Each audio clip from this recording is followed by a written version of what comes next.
So my name is Scott and I'm from the Catholic Worker Farm.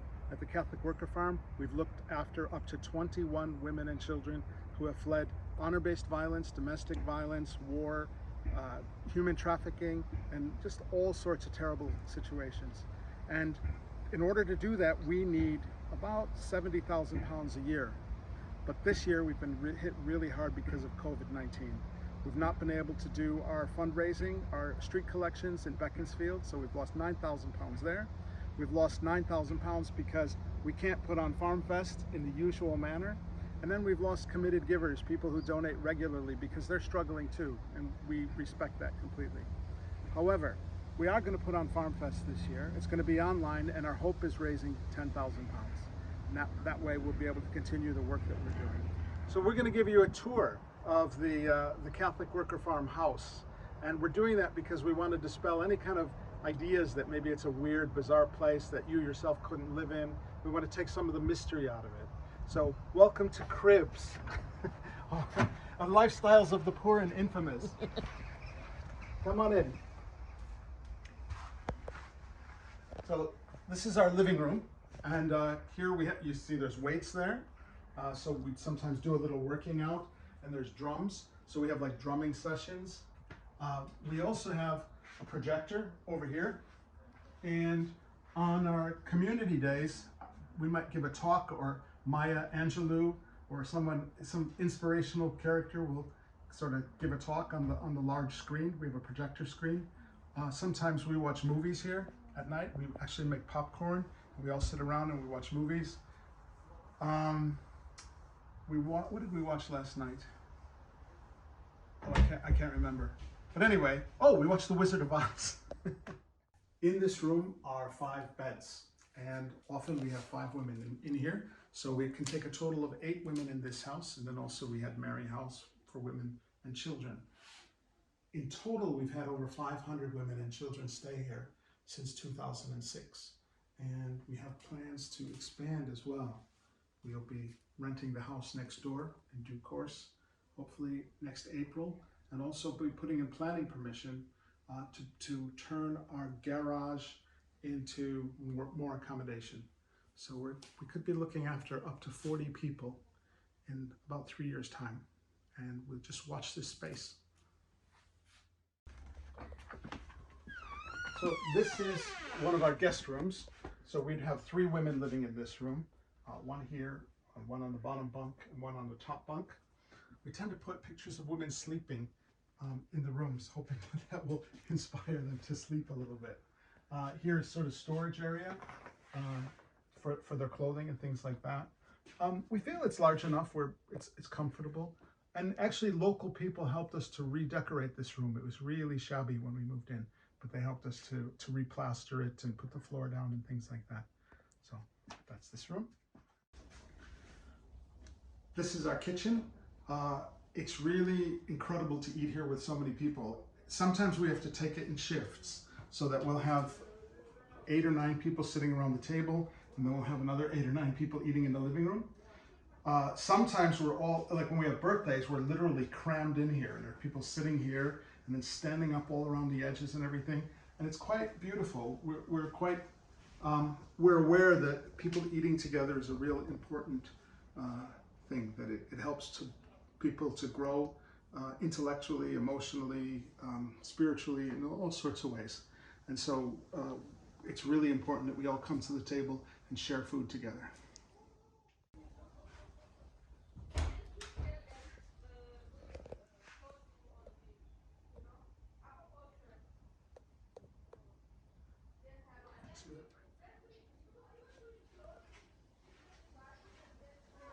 This is our bathrooms. We have 2 of them, and they're identical.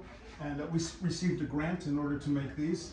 And this room we used to call it the mold room because it was just filled with mold, like black mold. And we had to have it all removed, and we had to have the walls drilled and injected with silicone in order to keep mold from coming up. But we're quite proud of these rooms. The women like it. There's no more queuing, which is nice. Come on through and have a look at our utility room. This used to be a bedroom, but we found that we had to, it wasn't ideal for people to sleep in, and we needed more laundry space to hang up laundry indoors We were hanging it on all the radiators and stuff, so we have these drying racks now. We have 2 washing machines. We're going to show you our food pantry, and these have all been donated by local people. And so we're really pleased that, you know, people in and around us care about our community. They want to support us. It's good that they call us, they ask us what we need, and we can, you know, text them a list or something like that, and they come around and sort of meet our needs. So we're very, very happy about that, very grateful. So this is typical of Catholic Worker, this black and white block printing, which you'll be able to see in a second. Oh, this is interesting too. Oh yeah. A lot of interesting things here.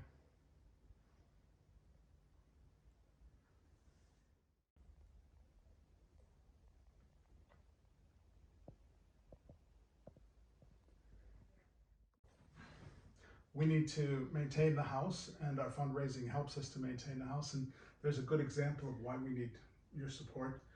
We have a leaky roof, and you can see the damage that's been done. It's not good.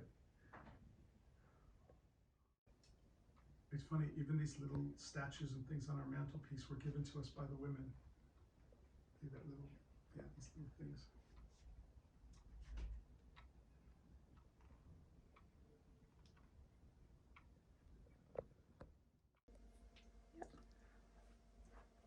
This is the brains of the community. This is where we pray, and the heart of the community too. This is where we pray, and we do our newsletter. We have our meetings together, and all of our books. So we can study. We have everything there from philosophy to theology to politics, and what else? This is where we keep records, our financial records, our records concerning the women. All of our sort of data is kept here.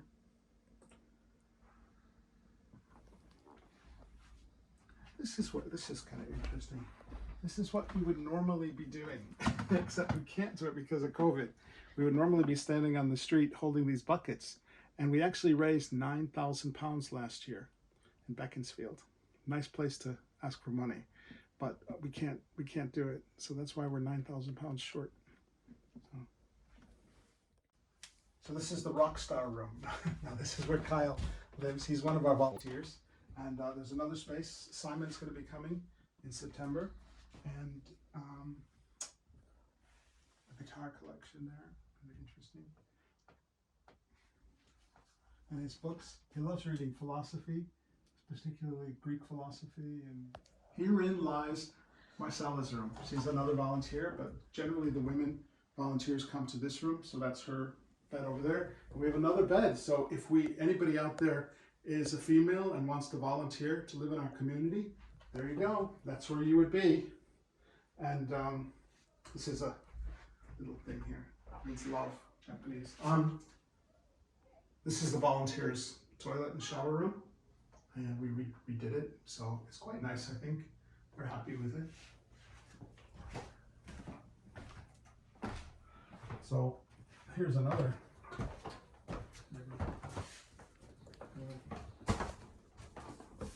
You can read a lot.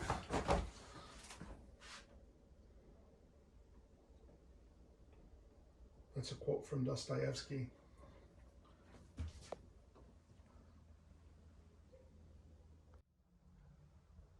My wife and I live in this apartment.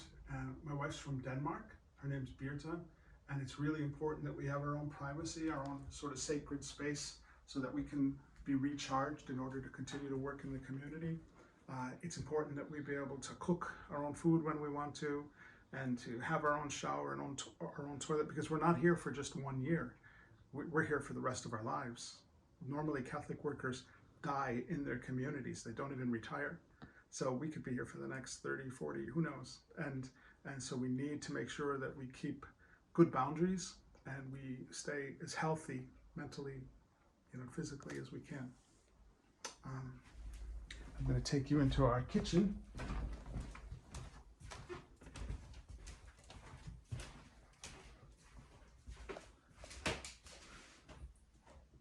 Rotten. Did you know that bananas at every stage of their health are good for you. If they're green, they're good for you. If they're yellow, they're good for you. If they have black, they're good for you, even if they're completely rotten. And at every stage, they do something different for the body. Fun fact. But this is nice. This is all from the Baltimore Catholic Worker. They take a lot of pride in painting these beautiful things. You have seed, hope, flower, peace, and justice is what love looks like in public. Justice and peace shall kiss. People need water, not weapons. We thirst for justice.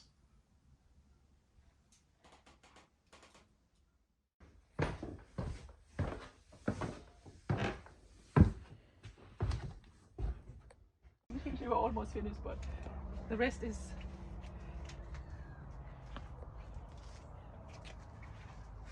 Oh, sorry. Here in our polytunnel, we're growing tomatoes, cucumbers, asparagus, peppers, and coriander, and all sorts of things, lettuce. And it's part of the Catholic worker tradition to grow your own food. And so that's what we do. We've got all these tomato plants and everything. We have to pick the knuckles off. We have to tie them up and stake them.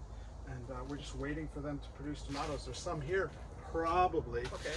Outside, we have we're growing rhubarb and raspberries and gooseberries and black currants, red currants, white currants, strawberries, and many other things.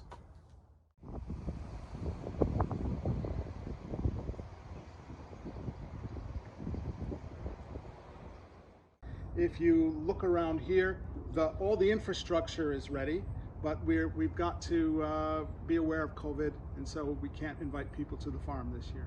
But we are doing it online, August 28th to the 31st, and we're really excited. All this structure here was set up for FarmFest this year, but it's going to be moved to next year.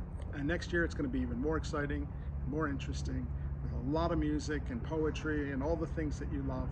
And it's cozy too, so we're very, very excited. But again, tune in August 28th online, farmfest.info.